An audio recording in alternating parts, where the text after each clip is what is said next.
महाकुंभ में एक घटना हो गई है जिस घटने से हम आपको रूबरू करा रहे हैं। ये घटना आपके दिल को धड़का देगी। ये घटना जो है आपको चौंका देगी कि इस तरह से भी भारत में घटनाएँ हो सकती है। एक विदेशी महिला नोकोविच जो है भारत में महाकुंभ नहाने के लिए आती है और उसके कपड़े तक गायब हो जाते हैं। उसके साथ जो कर्म होता है, जो दुष्कर्म होता है, शायद ऐसी पहली बार घटना हुई है। मैं आपको पूरी घटना की कहानी बताऊँगा कि नोकोविच अर्जेंटीना से चलकर लखनऊ एयरपोर्ट पर उतरती है। लखनऊ एयरपोर्ट पर उतरने के बाद वो अपने लाव लश्कर के साथ, अपने सामान के साथ जो है वहाँ से बनारस आ जाती है।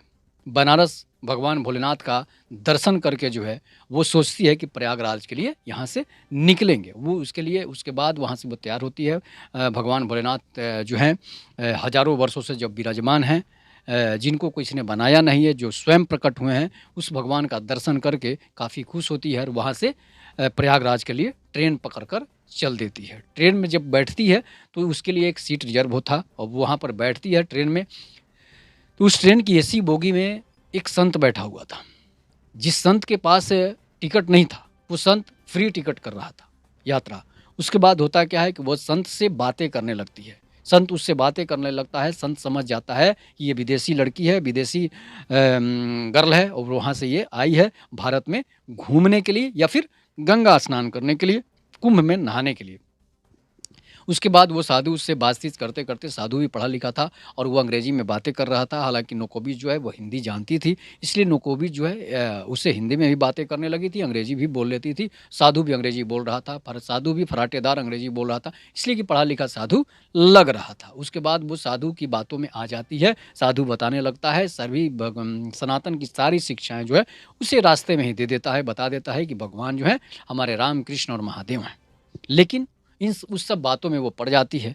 पड़ने के बाद जो है वो साधु पर पूरा पूर्ण रूप से विश्वास कर लेती है। जब साधु पर ट्रस्ट कर लेती है तो उसके बाद होता क्या है कि साधु उसके साथ ही कहता है कि तुम हमारे साथ चलो, हमारी कुटिया में चलना और हम तुम्हें जो है कुंभ स्नान आसानी से करा सकते हैं।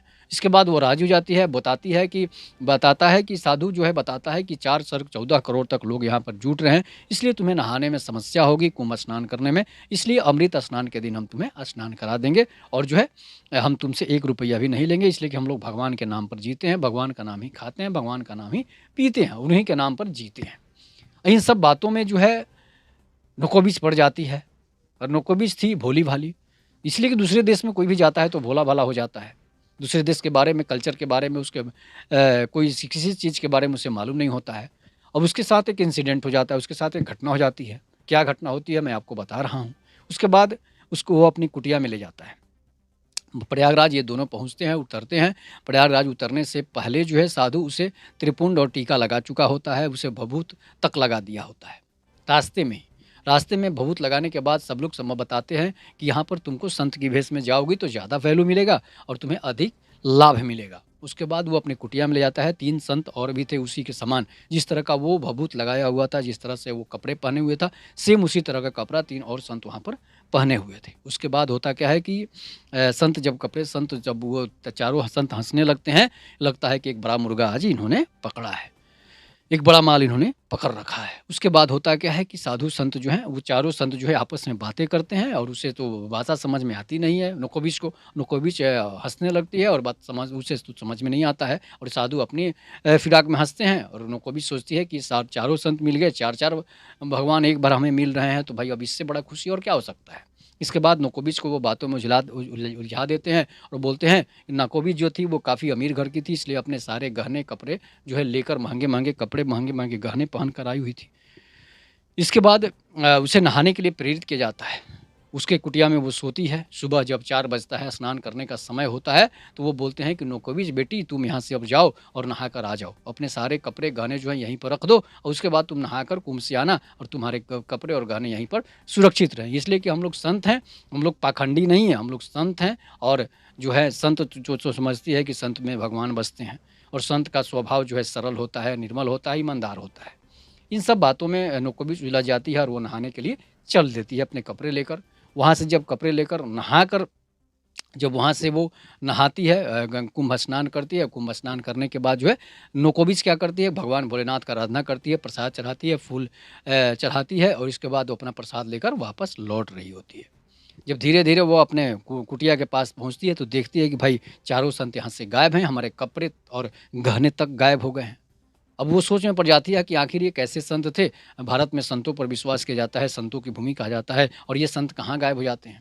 तो वो संत नहीं थे, वो पाखंडी थे, चोर थे, लुटेरे थे, जो संत की भेष में थे। कुंभ में तो बहुत बड़े-बड़े संत आए हुए हैं, एक से एक ईमानदार और पुण्यात्मा संत आए हुए हैं, लेकिन पापी भी उसी कुंभ में घूम रहे हैं। जहाँ पर राम होते हैं, वहाँ पर रावण का भी वास होता है। इसलिए कहा जाता है, जहाँ धर्म होता है, वहाँ ही अधर्म हो जाता है। और वो अधर्मी संत जो है संत का भेष बनाकर बहुरूपिये जो थे, वो संत का भेष बनाकर वहाँ पर आए हुए थे और उसके गहने कपड़े लेकर वहाँ से चंपत हो जाते हैं, उसके कपड़े तक वो ले जाकर बेच देते हैं। अब बेचारी अकेली एक कपड़ा पहनकर चारों तरफ इधर-उधर देख रही है कि भाई अब क्या होगा? अब कैसे जाएँगे अर्जेंटीना हम? पैसे भी गायब कर दिए, गहने भी गायब कर दिए और हमारे कपड़े भी गायब कर दिए।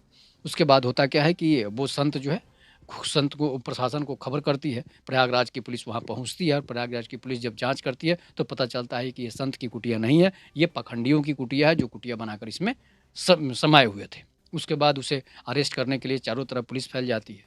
उन चारों संतों को जो है 1 दिन के बाद जो है अरेस्ट कर लिया जाता है।